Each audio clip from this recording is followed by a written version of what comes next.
সম্মানিত অবিবাহিত ভাই বন্ধুগণ, আমাদেরকে মনে রাখতে হবে যে সকল অবিবাহিত মেয়েরা বিবাহের আগে ছেলেদেরকে দেখানোর জন্য সাজসজ্জা করে এবং উঁচু আওয়াজে কথা বলে, এই সকল মেয়েদেরকে বিবাহ করা থেকে আমরা দূরে থাকব।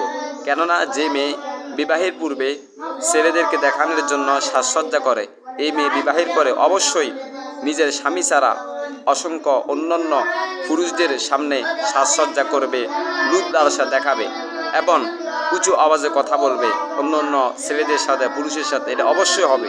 এই জন্য আমরা বিবাহের আগে, বিবাহ করার সময় দেখে শুনে দেখব এই দুইটা বিষয়ের দিকে।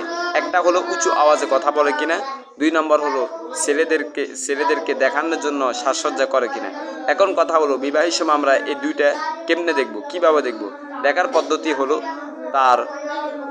তার মা এবং তার খালা, তার আত্মীয়দের মধ্যে যারা নারী আছে তাদেরকে দেখব। তাদের মধ্যে যদি এই 2টা গুণ থাকে, বুঝতে হবে মেয়েটার মধ্যে অবশ্যই এই 2টা গুণ থাকতে পারে। আর তাদের মধ্যে যদি এই 2টা গুণ না থাকে, তাহলে বুঝতে হবে এই মেয়েটার মধ্যে এই 2টা গুণ নাই। অথবা এটা না পারলে তার দিনদার কিছু মহিলার থেকে আমরা তার মধ্যে এই 2টা গুণ আছে কিনা জেনে নিতে পারি। এই হলো বিবাহের সময় মেয়েটার মধ্যে এই দুইটা গুণ আছে কিনা দেখার পদ্ধতি। একটা হলো বিভিন্ন ছেলেদেরকে দেখানোর জন্য সাজসজ্জা করে, আর একটা হলো উঁচু আওয়াজে কথা বলে। এদের থেকে আমরা বিরত থাকবো।